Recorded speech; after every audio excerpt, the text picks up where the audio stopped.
It is time for our question of the day. Live. It is indeed. Let's go. Where's my Bible? Where did my Bible go? Here You it don't is. need your Bibles high underneath you. Yes.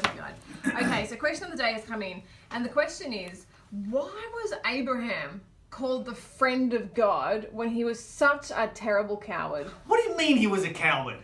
You know what I mean. You know What are exactly you what I doing? mean. The whole thing with his sister. Okay, all right. Let's talk about that for a moment. So here we've got the story where Abraham is on his way to Egypt. And I want you to think about this, and I want you to think of try and figure out if you know anyone who would act this low.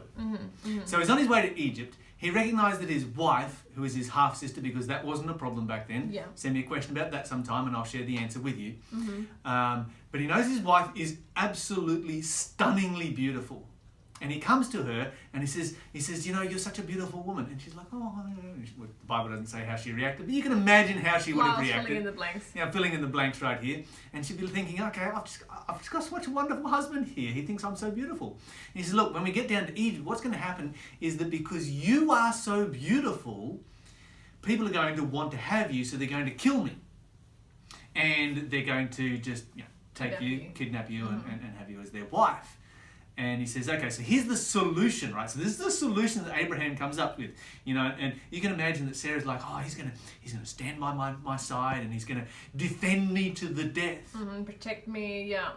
He's like, no, just tell them you're my sister, which was a half-truth because she was a half-sister.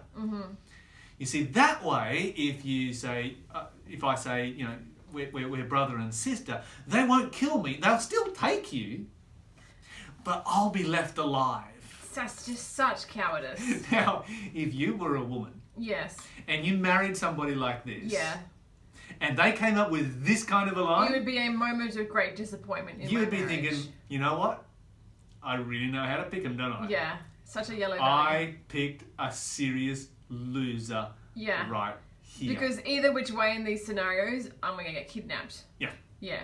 Okay, so the Bible then goes on, and in a number of other places, we find that, you know, God says, okay, you're going to become the father of a great nation, and that doesn't happen. He doesn't have any children. And so then, you know, Sarah comes to him and is like, well, you know, maybe you should sleep with my servant girl. And, you know, she's young, this servant girl, she's young and she's hot and she's beautiful. And Abraham's like, yep, why not? Here's what we will do. We will commit adultery to help God. Now that sounds like a winning solution, doesn't it? He's not very good at problem solving, is he? No, he's not. And he's not very good in his faithfulness to God. You know, when you think about that, imagine, it's like, how does that thought process even work? I'm going to commit adultery? Yes. To serve God? No, this is not going to happen. So messed up. Very, very messed up.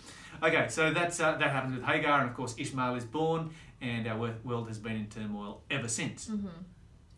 Then God comes back after all this happens and says, Abraham, you messed up. It's not going to happen that way. Sarah's going to give birth, and Sarah's like ancient, and so he laughs at God. Yeah, and you're not being offensive. She was literally like 100 years old. Yeah. But who laughs at God?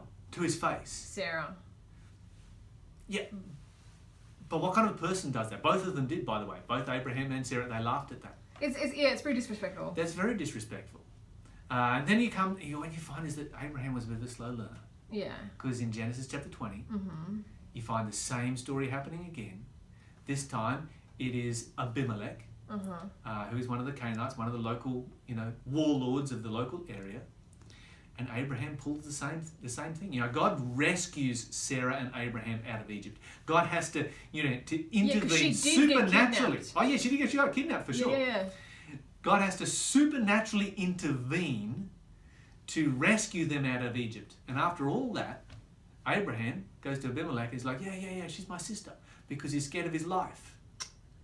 So why would they call this guy a friend of God? This guy was a serious loser. He was such a lily-livered, yellow-bellied... Why is he a friend of God? Okay, continue on from there. You've got Isaac, who was a totally dysfunctional parent, who blatantly disobeyed the commands of God and made Esau the receiver of the birthright. You've got Jacob. Jacob, whose name is Deceiver, the story only goes downhill from there. We could make a long list. He steals the birthright. He deceives his father. He has multiple wives. He deceives Laban. He's a dysfunctional parent. You know, it just goes on and on and on. And yet God says, I am the God of Abraham, Isaac, and Jacob. God says, Abraham is my friend. And you want to know why? Why? Because God is standing beside these people with absolute pride, putting them forth as, okay, here is exhibit A of the power of my grace.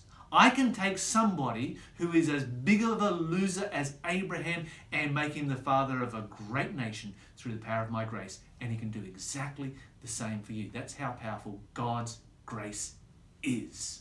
Because we're just as big as losers as he was, wasn't he? That's right. And we can be just as saved as he was. Thank you so much for answering that, Lyle. If you have a question, you can contact us here at Faith FM. The number is 1-800-FAITH-FM. Ask us any question. We'll use it for question of the day.